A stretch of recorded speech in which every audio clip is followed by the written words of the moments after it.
All right. Welcome, everybody. We've got a lot of lovely panelists today and a lot of great conversations to have. So I'm going to go ahead and get started right on the dot. I know some folks are still getting settled, but you've got some time before we start our conversation.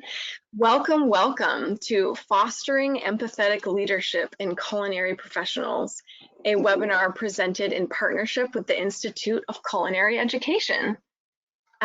Kiri, you want to give a quick welcome before we get going? Yes, I will. Hello again, and welcome to everybody. I'm Kiri Tannenbaum, the Director of Culinary Relations at the Institute of Culinary Education here in Los Angeles. I'm very happy that ICE is co-presenting today's webinar, Fostering Empathetic Leadership in Culinary Professionals with the James Beard Foundation. The James Beard Foundation and ICE have had a long-standing relationship that began actually more than 45 years ago with ICE's original founder, Peter Kump, who, along with Julia Child, established the James Beard Foundation in 1985. I think all three of these luminaries would be highly engaged in this topic we'll be diving into today, and proud of the efforts of all of our panelists. Empathetic leadership is an important subject that we at ICE wanted to highlight. It's a soft skill that is critical now more than ever in the industry, and we're teaching it as part of our newly launched associate degree in culinary arts and management. When conceptualizing this event, there was no other partner we wanted to lead a meaningful discussion with than the James Beard Foundation's Impact Group, which is why I reached out to Debbie. And we're really happy they were equally excited to tackle this subject. We're thankful for their collaboration and the overall work they do for our industry. So with that, I want to pass the baton back to our moderator, Debbie, who will be introducing today's exciting panelists. Thanks, Debbie. Thank you, Kiri.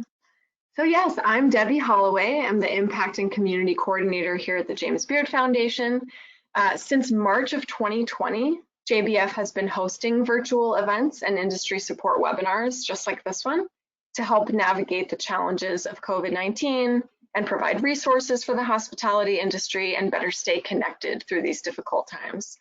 So before I introduce our panelists, here's just some quick housekeeping for everybody. The webinar is being recorded, and we'll post a link to the recording on openforgood.com after the program wraps. If you have questions for the panelists, please write them in using the webinar toolbar. We might be a little short on time today, but I'll keep an eye on the questions as they come in, and if we have time, I will try to introduce them into the conversation. And then if you're having technical difficulties, just message us using that same webinar toolbar, and we'll do what we can to troubleshoot. But a good best bet for a first try is to just try exiting out and then coming right back in. So now I would love to introduce you to our wonderful panelists. Edward Lee is an author, a chef, an owner, a culinary director, a James Beard Award winner. He's also the founder of the Lien Initiative, which supports diversity and equality in the restaurant industry and creates programs to support industry professionals. He's based in Louisville and Washington, D.C. We also have Carolyn Styne, who's an author, a wine producer, and a James Beard Award-winning restaurateur based in LA. She's the founder of the Lucques Group and of LA Loves Alex's Lemonade, and is a member of the Independent Restaurant Coalition as well. Powell Velez is a DC-based pastry chef and activist. She is a co-founder of Bakers Against Racism and bakes for Maydan and La Bodega Bakery inside Compass Rose. And then we have Lien, who's the co-owner of Los Angeles restaurants All Day Baby and Here's Looking at You. She's a founding member and committee lead of Regarding Her, a charitable organization for women-owned restaurants in Los Angeles. And then finally, we have Nikki, who's an organizer, a campaign and political strategist, and a hospitality professional based in the DC area. She's currently a consultant at One Fair Wage and works for the Maryland State Education Association. And I'm so grateful to have you all with us. But before we get rolling in our conversation, we're actually going to take a fun quick minute of some audience participation.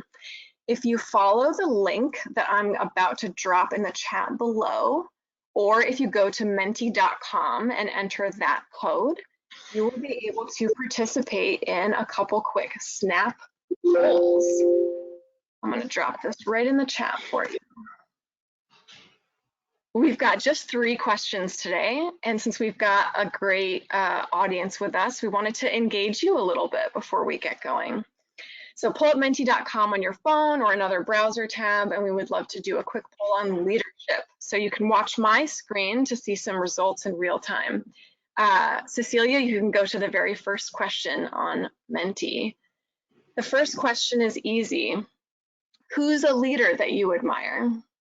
It could be someone from the food world, of course, but it could be also someone from another industry, someone in your own circle of family or friends. So let's give that just a minute and let's see what some of the results are that pop up on the screen.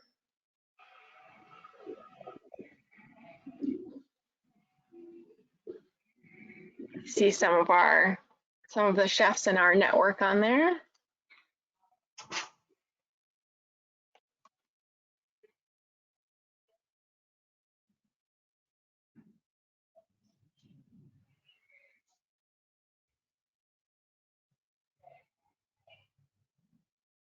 I'm seeing Marcus Samuelson, Davida Davidson, Patrick Mulvaney, Rick Bayless, Ava DuVernay, Kat Kinsman, truly everyone on the panel, somebody says with a little heart emoji. That's great.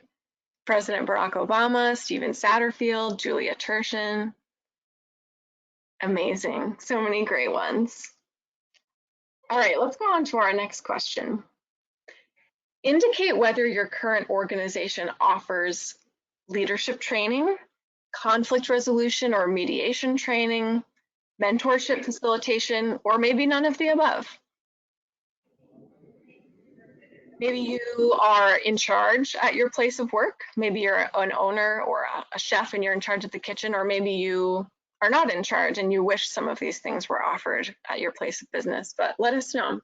Looks like we have a few for none. We have one for mentorship, encouragement, and facilitation. Awesome.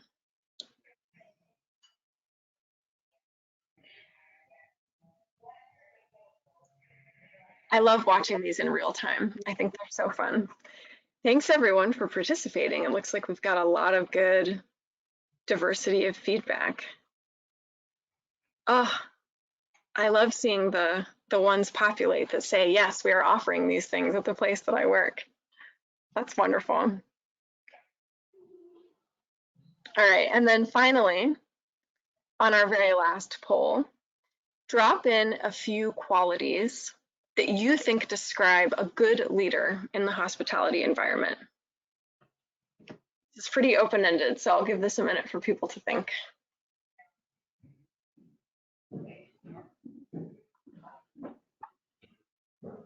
What qualities do you think describe a good leader in an office, a kitchen, a restaurant, a hotel, an airport? Hospitality is found in many places. So we have hospitable, compassionate. We have compassion a couple different places. Honest, inclusive, adaptable. Ooh, honest has gotten very big. Lots of people have said honest. Caring, vulnerable.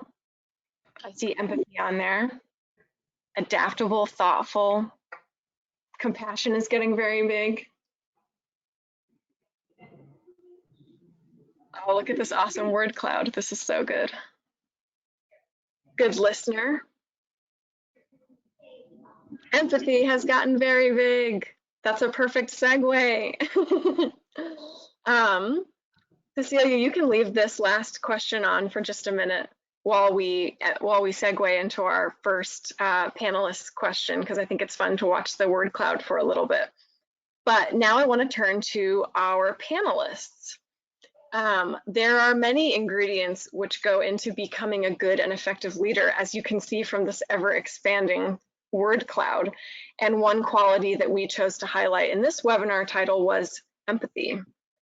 Each of you brings your own unique perspective. Could you each take just a quick minute and describe what empathy means to you as a leader in your community or in your current role in your team, place of business? And I would love to start with Carolyn. Do you want to start? Sure. Hi. You know, for me, empathy It's all about how you relate to people around you. It's about actually taking a serious interest in the people who work for you and recognizing that they're people.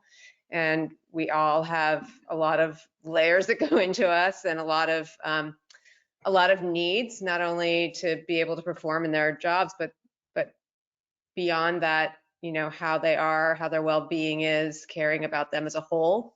You know, and projecting that not only to the people that work for you, but the people who come into the restaurant too. We tend to, you know, think that you need to treat people differently based on what their role is coming into your business, whether they work for you or whether they're a guest. But actually, I always say you need to be an amateur psychologist when you're in restaurant management, and you need to understand the backgrounds that people have and what goes into making them who they are, and being able to relate to them and hear what they have to say and motivate them in ways that they understand and makes them feel good and makes them feel like they're accomplishing something. And I just try to make it very, you know, an interpersonal relationship, so that they know it's not just about, you know, whether that guest liked them or whether they got, you know, served efficiently. It's so much more, and being open to what is happening to them on a daily basis to, you know, help them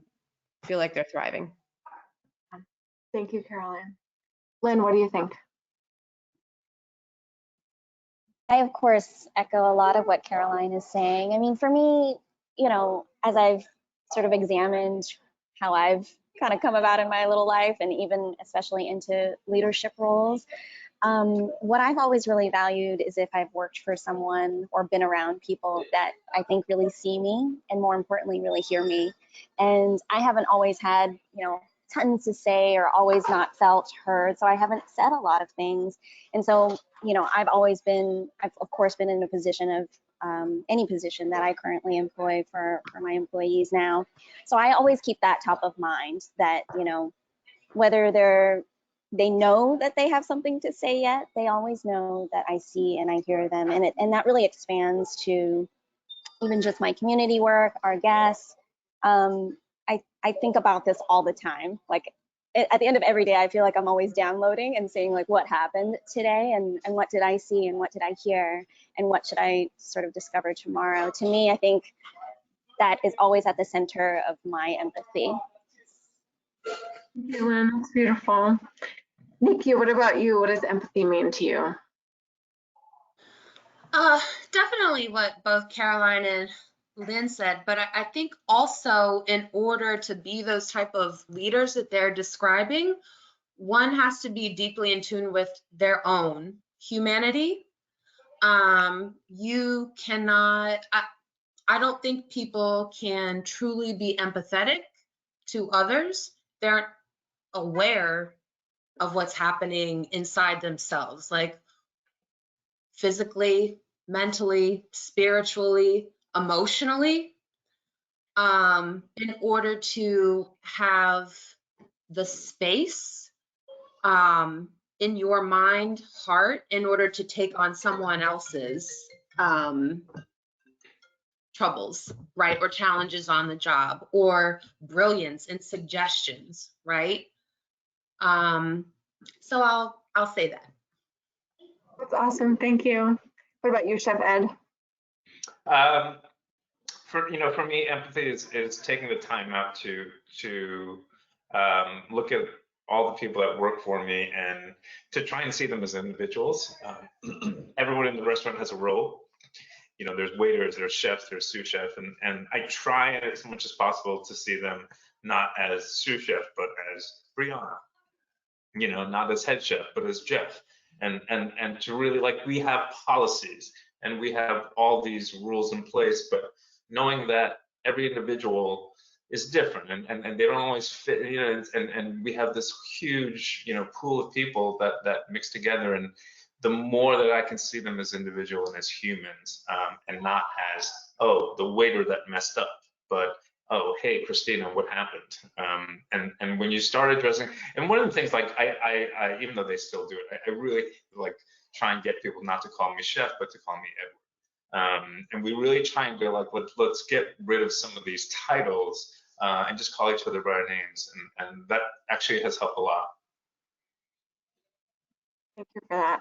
Paola, it's to you.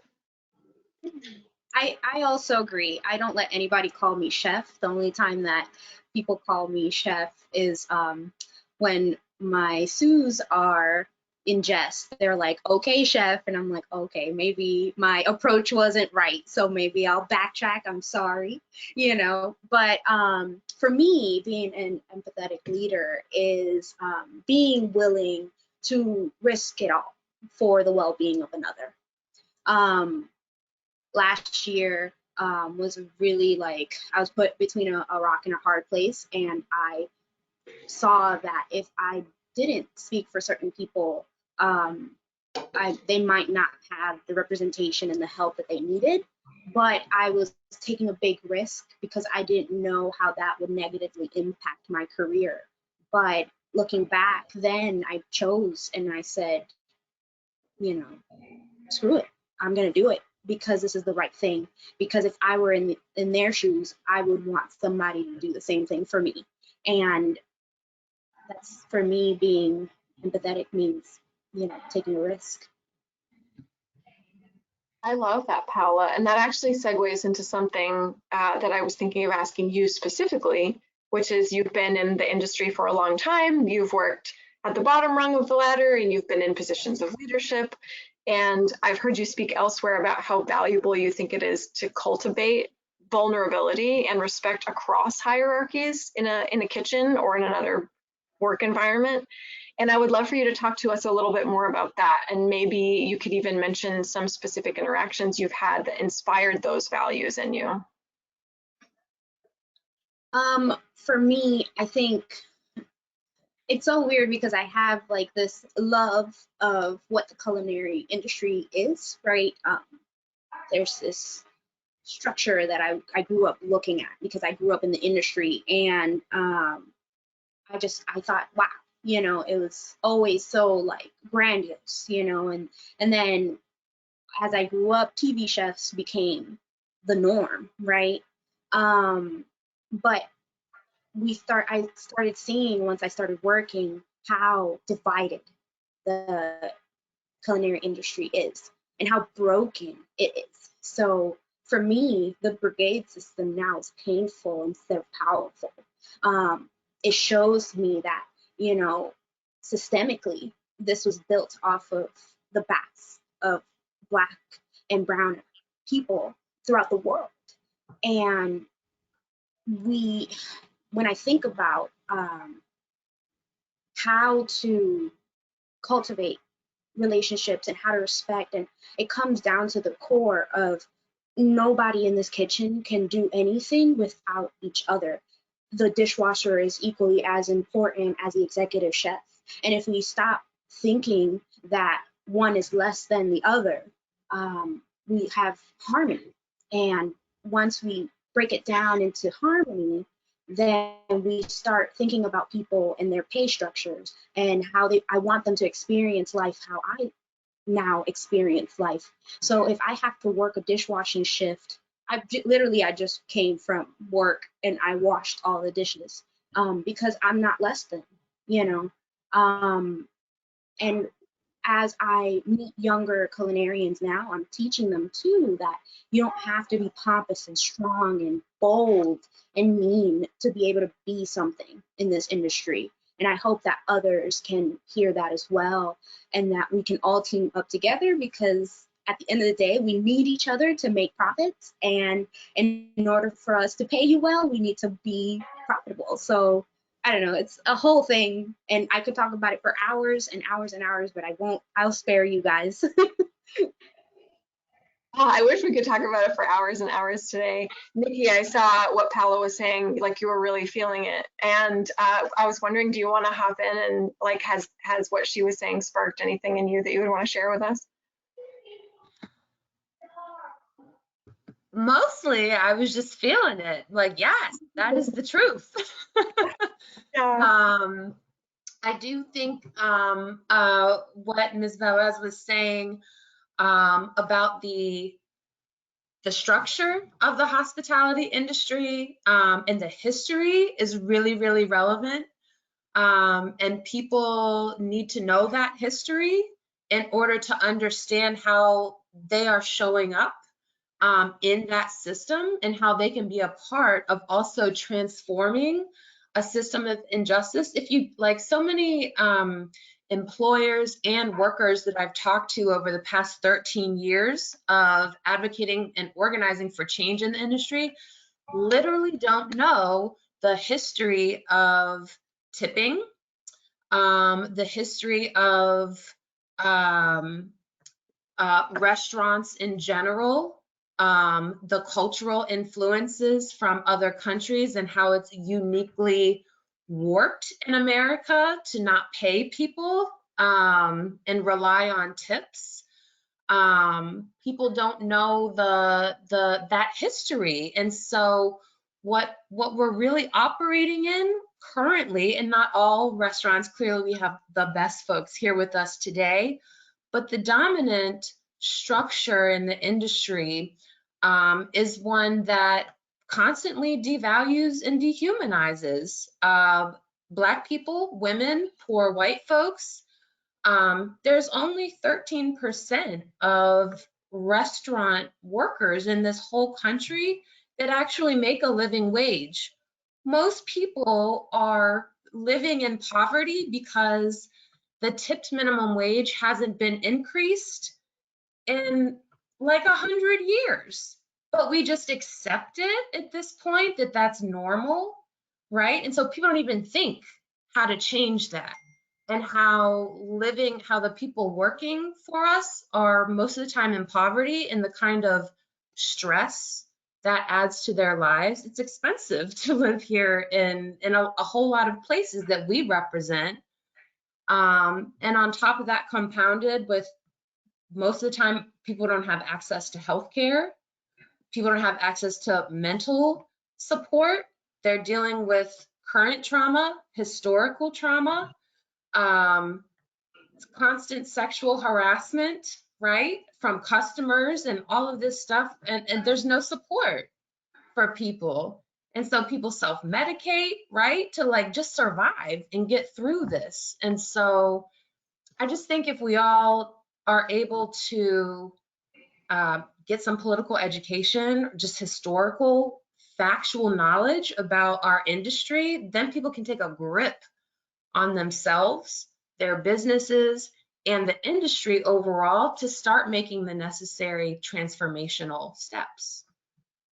Yeah, I think that's so important, Nikki. It's so difficult to even know what to do when you don't have the education, or you're young, or you're inexperienced. A minute ago, Lien, you said, I think you just kind of briefly mentioned you haven't always spoken up in ways that you wished you had. And I would love for you and maybe one or two other folks to chime in about maybe a time when you feel like you didn't have a voice, or you didn't know what to do, or you didn't know what to say. And now looking back on that with more experience, like how do you reflect on that situation? How would you handle it differently now? I mean, I'm not sure if I have, because there's so many circumstances or moments that I could probably list where I didn't feel worthy of speaking my own voice. You know, like when Nikki was talking about that acceptance, you know, I think that is definitely the easy route. And I think most of us choose to just accept what is normal or what is handed to us, systems that are handed to us that are broken, because probably most of us don't feel like we could possibly have any power.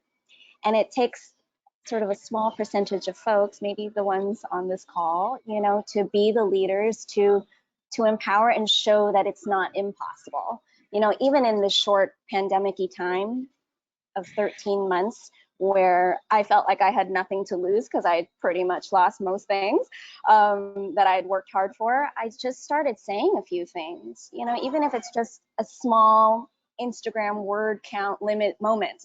And if you can start saying something, somebody else will relate, it could resonate, and then suddenly more people want you to say things. And then yes, that self-education is so important. I mean, right now we actually, I mean, when I'm just so excited to talk and see people and meet people, and I'm meeting many of you for the first time, and it's just like the first, and I was trying to gauge and identify what I was feeling, and it's just what I feel is I feel value. I see so much value and potential in everybody, and So like when I look at my employees who I'm looking at right now, packing food, you know, they're so young, but I see them as with such great value and empowerment. And there's been so many times, you know, I'll even still now, I'll speak up, I'll take the risk, like Paola is talking about, I'll take the risk, I'll say something, even if it might mean some strange repercussion on my business, and take a stand. And I freak out. I'm like, oh my God, what are people gonna think about me now that I said this thing? You know, I spoke about being an Asian American woman and about working in service and how tipping is terrible.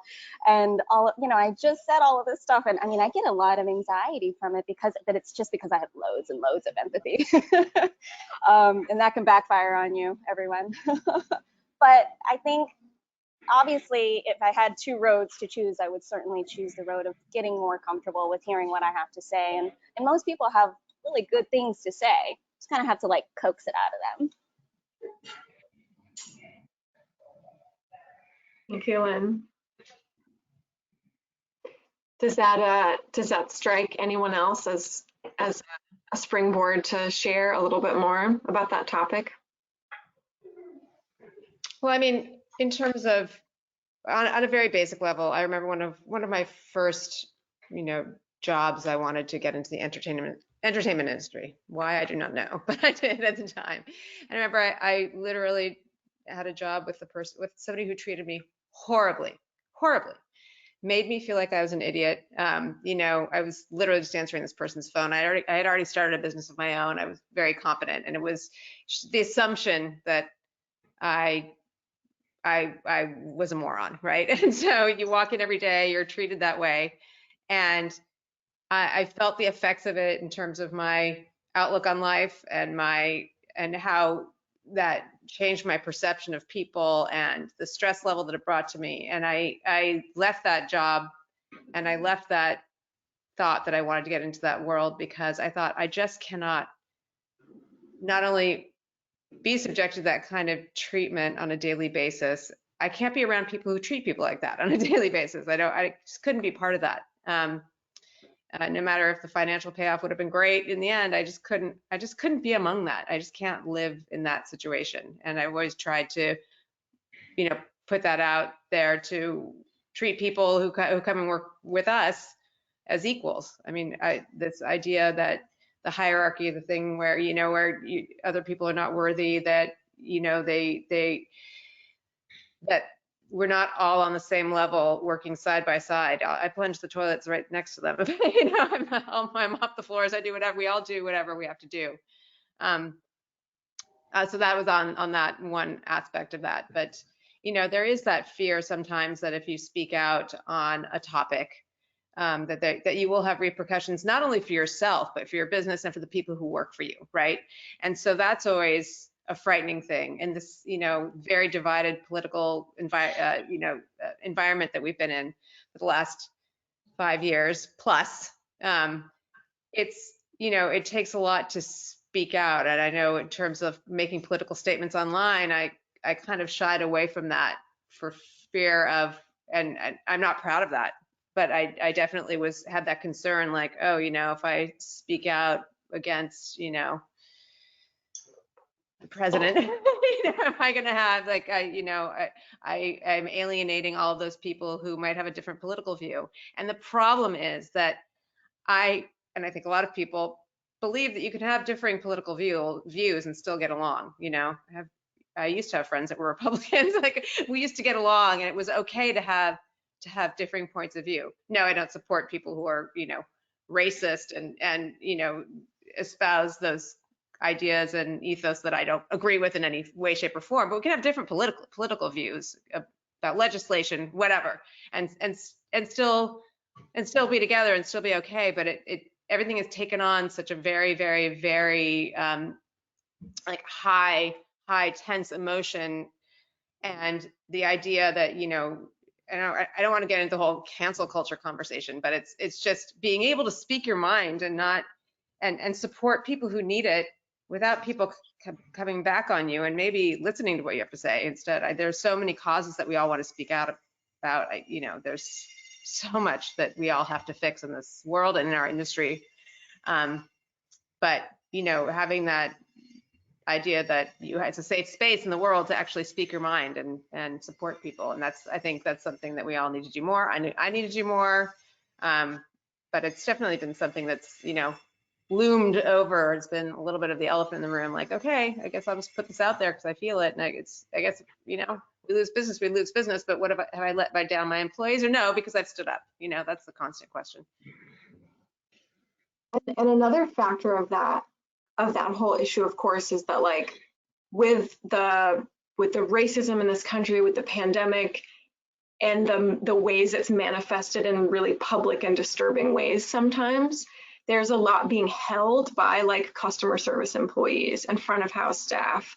And a lot of times those direct interactions are not necessarily like the owner or the restaurateur or the chef. They're held by people with maybe not a lot of authority.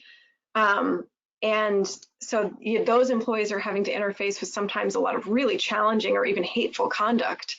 How do you as a leader help build confidence in your staff to navigate those kinds of interactions, to prepare them to handle difficult situations, to make sure they know you have their back? Does anyone want to talk to that? Yeah, I'll go first. I think the first thing that you do is you build a house, and when you build that house, listen, I've got restaurants in Kentucky.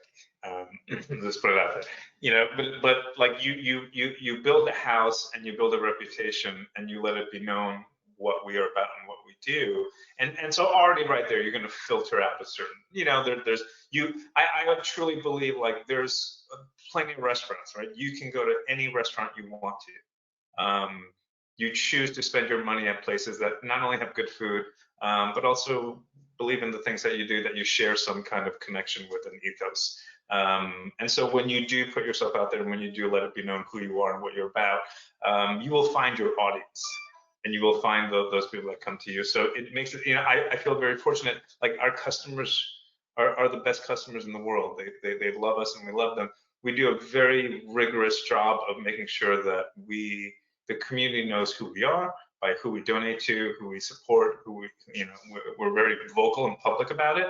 And at the end of the day, we don't take shit from customers, right? So when you come in and, there's a certain, our entire business is about hospitality and treating you right, but there is a base level of respect that we respect from the customers and vice versa. And once you establish that rapport, it's very easy at that point, I think. But yes, I mean, you have to have zero tolerance from the customer side, right? There's just certain rules that we have, and it's zero tolerance. It doesn't matter if they're spending $10,000. It's thank you and goodbye. And I think when you do that, I've had to do it like once in the last 5 years. But if you do it once and your staff see you do it, they trust that you're going to do it. It doesn't matter what the check is.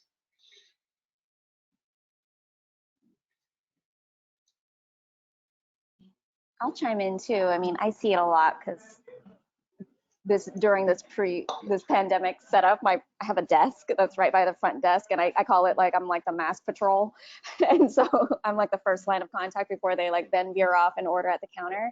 And we see a lot of strange behavior. I mean, I echo what Ed is saying. Like our guests are incredible. I think we've done our best to sort of cultivate who our audience is, and sort of people kind of fall in line. But you get a lot of people that just want to try the restaurant. I've noticed it's this really strange, like older clientele that sometimes is not really falling in line with like what's happening right now. And I noticed something, even I think it was this morning or yesterday, and my youngest employee is 20 and he lives in Watts. He's a member of the Brown community. His older brother is my bar director. And he used to not say anything. I didn't hear him say anything for 6 months. And now his voice, he projects it. He has authority, but he still is so kind and so empathetic. And he had to tell this guest to follow a couple of rules. And he was very direct. The woman responded very passive aggressively with him, but he only did that because he's probably seen me do it. But then immediately takes the order and did it kindly, still asked all of the loving questions. What type of milk do you want? There are 18 types, and how can I make this experience better? But again, it's just probably, I don't know how, I'm amazed that he could have done that, because, you know, you're like, blood is boiling. I'm sitting right behind it. And I'm like, do I kick this woman out? Is he disrespecting Edgar? But I was so amazed that he was able to transform his moment. And at the end of the day, especially with table service back in the day, if we had a difficult or disgruntled guest, you know, that's not aligned with our values, you know, if it's not something that like really crosses the line and we got to kick them out or anything, because, you know, zero tolerance, at the end of the day, it's just dinner. And that's what I would tell my team. It's 2 hours. And like, don't let yourself always stand tall. And, you know, I respect your decision making, and I trust you, basically, that you're going to handle this properly. But respect is of the highest currency here. And yeah, you just have to, I mean, every circumstance is different, but for sure, it's very important that your team should know that you do have their back. And those are ways that you can show it. Thank you, Lien. That's really beautiful, that just hearing a leader so freely say, like, yeah, I trust my team and I have respect in their decision making. Like, that's huge. And it should be way more common than I suspect that it is. So I appreciate you modeling that. And I'm sure that your behavior has been in many ways, like, you know, you have been able to be a mentor to some of those people that you work with. I want to loop Paola and Nikki back in and ask y'all if you have a mentor or a leader in your own life that you have greatly admired and that has helped you to learn, like, how to be a leader, or how to even just exist in your own space as a professional. Would either of you want to speak to that? Sure. So I guess one person that would really kind of like whenever I'm like having a moment or I want to celebrate with it's Chef Cheryl Day, and from back in the day bakery. You know, you can imagine what she and her husband have been through to get to where they are right now. You know, 9 books later, beautiful bakery, and still have a kind soul that takes no ish. You know what I mean? Like, and it's one of like the greatest joys of my life, that when I know that I'm having a very bad day, I can be like, hey, Cheryl, I just need you to listen. You don't need to do anything on planet Earth. I just need you to listen. And she's like, oh no, baby, I don't like this, you know? And I'm like, okay, let's get them for me, and then love them, because that's what we have to do, you know? And, you know, it's just so encouraging that when I started this journey, she didn't have the reach, right, for me to know who she was back then. Imagine me growing up and knowing who Cheryl was, right? But I didn't, you know, and I grew up in the industry not having role models and people that I could look up to, and I would see one of one in kitchens and they would speak out and then disappear forever, you know, lose their career. And now being able to connect with her and being able to be like, hey, can you be my soundboard, you know? And then she teaches me things about her family, and because the truth is that I'm Dominican American, you know, and that means that my journey as a Black woman in America is very different than somebody who's Adams, right? And that, to be able to hear the stories of her grandmother's biscuits, of her great grandmother's struggle, and the endurance, you know, to be a Black woman in America, that they kind of like set up the way for other Black women now from the diaspora to be here, is intense and amazing. And it's a privilege and an honor to have a mentor like that, you know. Sorry, I could talk about Cheryl all day. She's my favorite human on planet Earth. Let me stop before this panel's just about holiday. I love it. We'll have another panel about Cheryl later, I'm sure. Nikki, what about you? Yes, I've had many mentors and people that have helped me along the way to understand what empathy and empathetic leadership is. One person that I want to highlight, though, is Adrian Murray Brown. She's the author of Emergent Strategy, and also Pleasure Activism, and co-editor for How to Get Stupid White Men Out of Office, and a whole bunch of other things. But she is my mentor, and her observations on the natural world and compiling other people's observations on the natural world. I'm talking about how water moves, how animals move together, right? How that type of life collaborates, survives, regenerates in a different way than the construct that we are all living in, that is man-created. It's something that I think about frequently, and try to check myself with, in terms of how I'm shaped and how I just naturally react sometimes, or I'm triggered sometimes by different situations. Because you know, the planet and the animals, they don't have the racism and the the sexism type things that we do, but they're here and they're surviving and they're powerful and shifting and adapting. So like, how can we learn from these things to deconstruct a little bit and get more in tune with actually what is, right? Like Lien was saying, in that tense situation, at the end of the day, it's a meal, right? It isn't necessarily the narrative of the customer is always right. You know, like, we're serving food here. We're giving nutrition and love and hospitality to people. And it's a beautiful thing. And if you want to, you know, bring in all the isms and all the things into your experience because you're not self-aware, like, we're going to get real self-aware, right? In this moment and with you. So we can just take it back to the humanity. So I want to shout out Adrian Murray Brown for her writing and organizing and thinking outside of the box in that way. Oh, that's fantastic. Thank you for sharing that. I love hearing about people's mentors from them, and just seeing like people's faces light up when they talk about their mentors. Before we move away from the topic of mentorship, obviously have to bring in Ed. One aspect of the Lien initiative is the Women Culinary and Spirits Mentorship Program. And I would just love to know, you know, what about your experience in kitchens led your team to develop that program? What have you learned from it? What have you learned about mentorship from it? It's an incredible program. So for those of you that don't know, we started this 3 years ago, and it started in Kentucky, and now this year it's going national.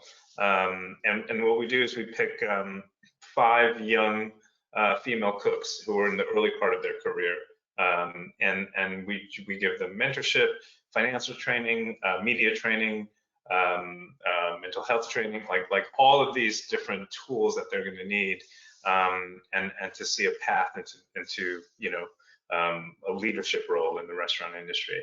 And I have to shout out my co-founder and partner in this, which is Lindsay Osatic, who was my GM at the restaurant, and she really was the driving force behind this program.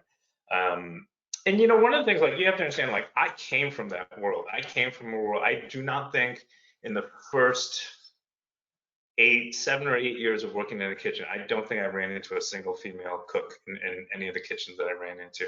And I worked in very hardcore kitchens in New York City where, you know, it was not odd to see a pot flying, you know, over your head. It wasn't odd to see someone, you know, crying in a corner. I mean, that was normal. That was the way we did things. And the abuse, you know, the abuse came to you, and then you abused the next person down the line. It becomes a cycle, which has been repeated so often. And you know, I even knew back then, as a 25-year-old, I said, you know, when I finally get my restaurant, this is not how I'm going to run it. I'm not going to do this. It was just, but you know, breaking that chain is difficult. And so when we started this program, we said, listen, you know, let's find these young cooks. Let's see what they're about. And you know, one of the things I've learned is, and I always say this, and I always get really weepy because we've had 3 classes, and I always get really weepy at the end of each graduating class. And I really do. I say, you know, at some point, like, I'm supposed to be the teacher, and you know, I'm the mentor, and you're the mentee. And at the end of each class, I always say, I learn more from you guys than what I think I've taught you. And one of the things, you know, it's all about like tearing down myths, right? And I remember one of the myths was, right, a woman can't have a lifelong career in the restaurant business because at some point she's going to want to have a family.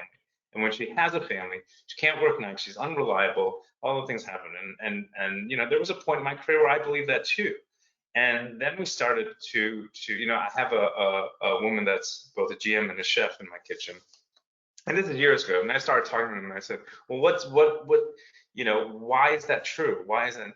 And I remember one of my GMs saying to me, she said, actually, you want a mother in your GM position, because you know what? She's not going to hang out with the staff and drink. She's not going to take bullshit. She's going to clock everyone out efficiently because she wants to get the hell home.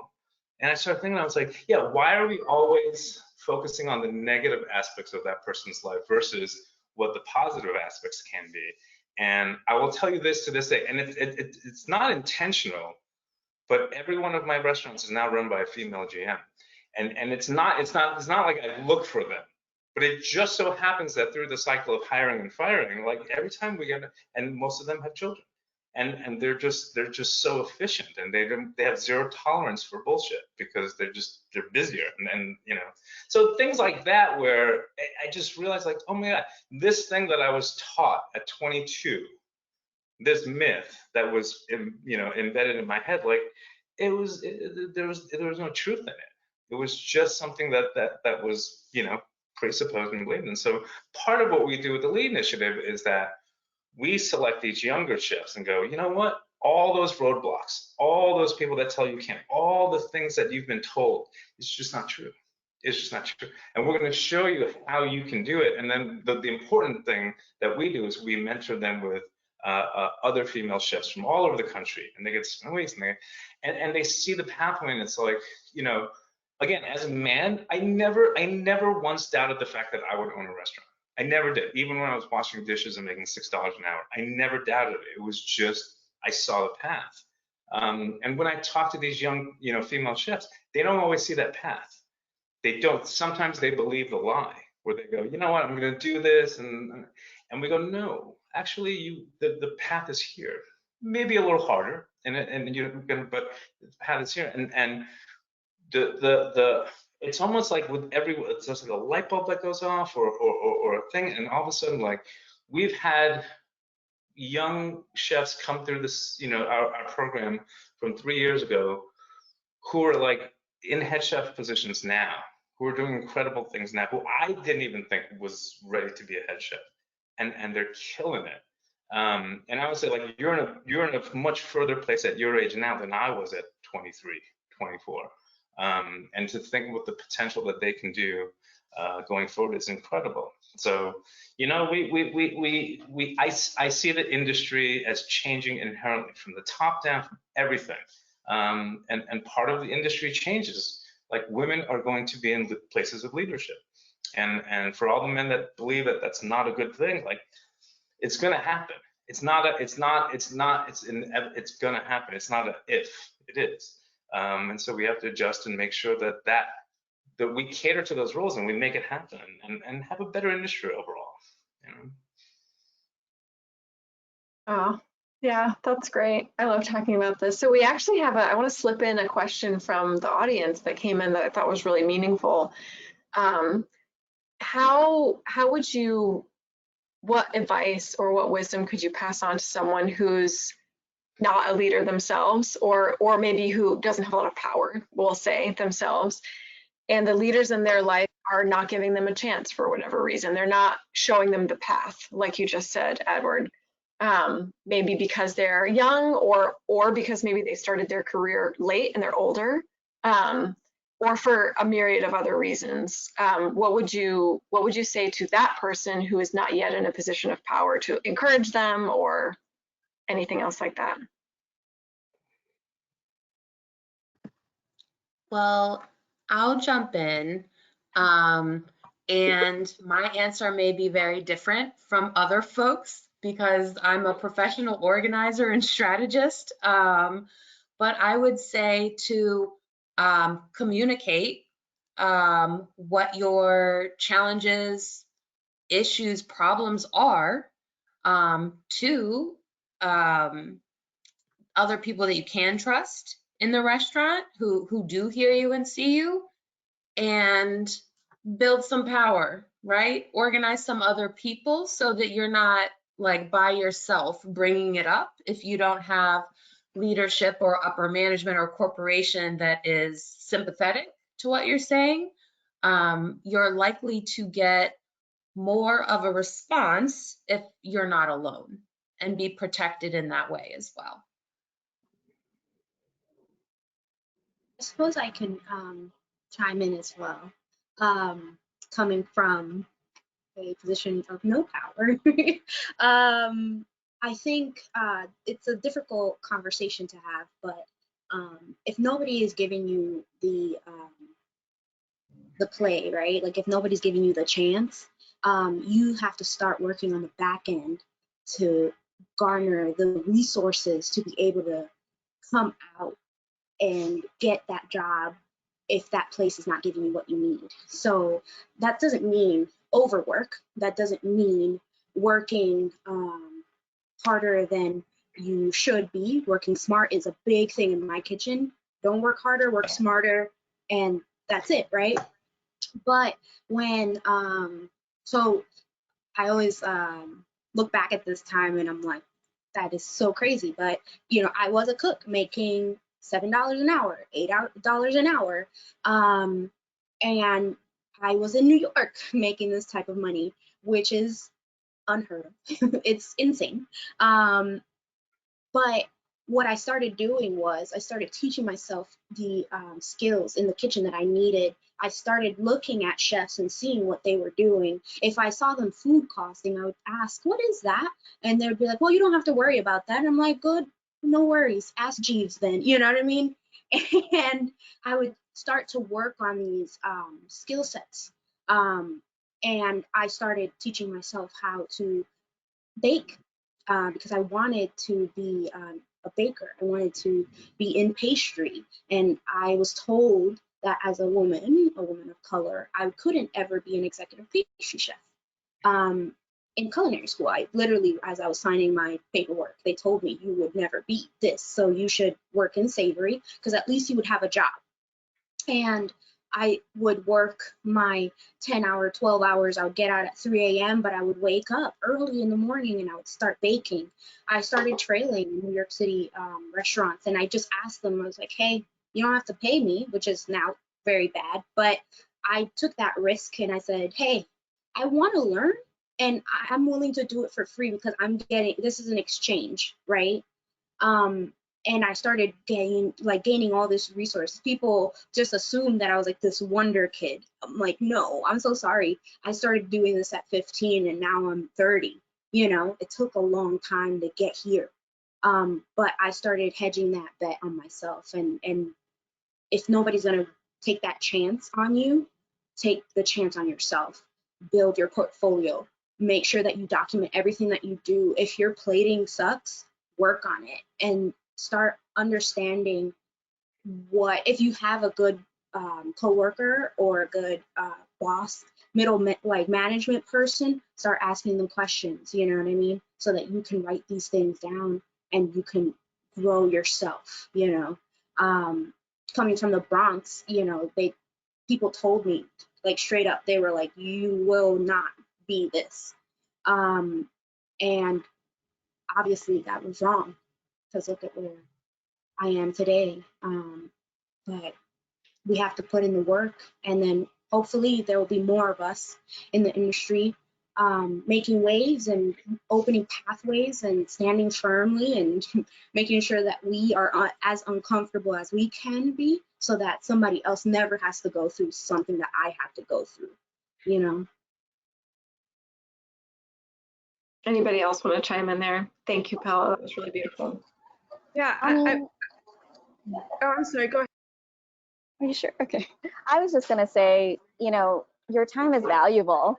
So if hopefully you are surrounding yourself with people that inspire you and that you can learn from, whatever rank they may be. I mean, I'm learning from people constantly all day long, but I've certainly been in situations where, yes, I may not have had a person in a leadership role that I could turn to, or I felt heard from, or I didn't feel like I belonged, in which case, yes, I would do what Paola is saying, which is just like soak up and like take as much from whatever you put yourself into this position for a reason. So there must be some value in this experience, but be around a leader. So I would also plan an exit plan and, you know, and get out and then again, like take notes and figure out who do you want to surround yourself with. People, ask around, ask your homies, like, you look happy, you look happier than I look. Tell me about what it's like working at where you work. I mean, this helps me so much with my decision making, whether it's my relationships, my friendships, my colleagues, I mean, anything, because again, your time is so valuable and you want to be constantly learning and taking from and just and it's back and forth. It should be reciprocation as well. So Caroline, what are you going to say? Hop in, Caroline. You know, I was going to say, and if there's noise, I'm sorry, they just started, I don't know, breaking down, chipping trees or something outside, so unplanned background noise. But I'm just going to say, you know, something about being a leader or wanting to be a leader is that you just can't rely on other people to do it for you, to hand it to you, or to make it easy for you. You have to be ready to put the work in. I remember I wanted to get a job managing a restaurant. I'd never done it. I'd worked in restaurants, but I wanted to get that experience. And I went and interviewed for a job, and the owner of the restaurant said, "Oh, you don't want to do that. You're a woman." Funny enough, Ed, you're a woman. You don't want to be managing a restaurant. You won't be able to be home. Do this job instead. Like, take over our catering. And I listened to her. It was a woman who said this to me, by the way. And so I took that job, you know, running the catering department. And then I was like, no, you know, actually, I want to learn how to manage a restaurant. I want to own a restaurant one day. I'm going to have to do this for myself, you know. And so I ended up going out and finding another job, getting away from the situation that I was in. But it was also, I realized I can't rely on this person that I think, you know, would be a good role model, because clearly this person is not going to give me the tools that I want. I'm going to have to get those tools for myself. And it also reminds me of this person who worked for us. She was a server at the Hollywood Bowl, and she was really green. And you know, at the end of the season, I remember, you know, being not super impressed with her performance overall. Lovely person, but, you know, just I didn't take her that seriously. But she wanted more. And so she took it upon herself in the off season to go and learn more about service and get more experience and study wine. And she put in the hours and the time in her personal time to enrich herself and get more experience. She came back the next year. She killed it, was doing an amazing job, but then wanted to learn more.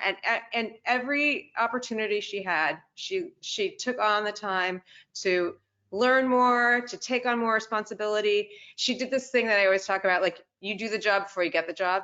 Like, the person who performs is the person who rises to the top. And she has done that. And now she's that person that when we are looking for somebody who want to fill a role, I go, oh, you know, call her. She's amazing. You know, look at where she's come and how much farther she can go. We thought about, let's try and promote somebody from within to be a manager, and we thought of her. And you know, going from 4 years ago, when I thought, you know, she just can't take her seriously, to now I take her very seriously, and it's all about the work that she put into it.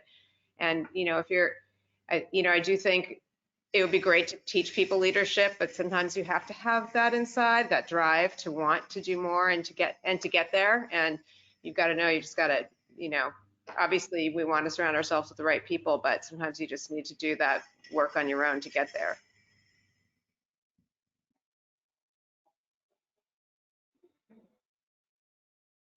Thank you, Caroline. I do want to be cautious of everyone's time. We're almost at our hour together. And so I think what I want to do to end our conversation is just take one more pass around each panelist and give everyone a chance to speak a few final thoughts related to all the different things that we've been talking about today. We didn't get the chance to answer every question that came in. We didn't get the chance to answer all the questions that I had thought of and that Kiri had thought of before we started this panel, but I'm still so grateful for the conversation that we were able to have. And I think we got some really beautiful thoughts that you all shared on empathy, on leadership, on mentorship, on just like how to be a human in the hospitality space. And so I want to leave this last sharing time kind of open and not necessarily give a specific prompt, but if you just want to share one final thought about like what being a leader means, or final thoughts on vulnerability or empathy, or even just like how to be a human in this wild time, I think that would be really awesome. Ed, do you want to start us off? Yeah, sure. Listen, I think we're heading into uncharted territory in the restaurant world. Obviously, with COVID, there's been so much upheaval. But you know, with every negative, there's a positive, and there is this moment right now where, because everything just got dismantled, so we can build it back, and we can build it back better. And if there's a silver lining to COVID, it's that we all just got knocked down, and if we can put the energy into finding what's going to be the restaurant industry for the next 30, 40 years, I think this is the time, this is the work that we have to do. And for all the bad stuff that we have to bring to light and dismantle, I always caution people to always still focus and remember the good stuff, because there's a lot of good stuff in the restaurant industry, and this is why we all love it, and we have to keep shining the light on the good as we're dismantling the bad. And preserving what that goodness is, because it's the core of it for me is still there. It's just all the bad players and and all the shit, but the core is still good. And I try and remind my staff and my people all the time, like, this is still the best thing in the world. I would not do anything else. I want to do it for the rest of my life, and we just have to preserve what that is and identify it, and then figure it out, and then let's go forward and keep doing this. Thank you, Ed. Paola, you want to go next? Yeah. I guess what being a leader means to me, and the biggest advice that I kind of, before I entered into this space and accepted my first pastry chef job, is to understand that this isn't a competition. You don't have to be the best. You have to be pretty good at something. You know, you have to be a good person, know how to season your food, obviously. That should be a given. But it's not a competition. You don't have to tear somebody down to get to where you need to be. A rose bed has enough soil for all the roses in the garden to bloom and flourish, right? The same sun, our guests, would love us all equally and water us all equally. We just have to learn how to work together. This industry is the hospitality industry. It's not, the winner gets it all industry, I'm the very best and everybody else is like losers industry. This is a giving industry. We do this because we love people. We love to see their happiest moments. We're there for their saddest moments. And when you think about all of these things, when you think about what it means to be a chef, you have to understand that this is the reward. We won. We are already winning because we get to cook our heritage, our culture. We get to put our techniques on display, and people actually want to eat it. So you won. So take a deep breath. The articles will come, the awards will come, but also don't let that define you. Thank you, Paola. Nikki? I will close just by reiterating that hurt people hurt people. And that doesn't mean that we're bad, right? It just means that we have to get emotionally intelligent about what we are going through so that we can stop reacting and accepting the dominant narratives that are also hurtful, and actually have the ability to make a choice how we're going to love ourselves, love the people that we manage, and deal with and love the people that we serve. Thank you, Nikki. That's beautiful. Lien? I wanted to say that leadership is a full-time job, like relentless. It's a lot of how I would describe what parents would say about what being a parent is like. I don't have human children. I just have the restaurant children. But it's, I always love to tell like managers, especially a first-time manager, that the sentimentality of being available, seeming available, eye contact, and just being a place for either it's a guest or employer, whomever, to come and say something to you so that they feel safe, emotionally, psychologically safe to share whatever it is that they're going to say. A lot of the times they're going to share with you that they've made a mistake. And it's about, the empathy that you will feel about how you manage that mistake and, your level. We are in this place of giving, and with giving is also forgiveness. And on that note, forgiveness of ourselves for things that maybe we did before, and really where we're headed today and tomorrow, and what we're going to do, and how just this sense of inspiration. Sometimes I've definitely publicly said I'm exhausted today to feel inspirational, but it's still on the to-do list. But it, usually sometimes I'm just vulnerable and I'll say, I'm not totally with it today, you guys, or apologize for something from before. But I do want to mention that I feel that sometimes you might accidentally become a leader, or you're so talented you become a leader. But it's, I think Caroline said it best. You really are forever a therapist to many, many people. So never forget that this is your role if you so choose to go into it. Thank you, Lien. Caroline, you want to close this out? Sure. Well, I would just say, what, as we've all seen this last year, no matter how much we think we know about something, we don't, and we're constantly evolving. I'm evolving every day as in my leadership role, and I really appreciate actually being here and hearing what everybody has to say and hearing all the different perspectives, because I have a lot to learn. I have a lot of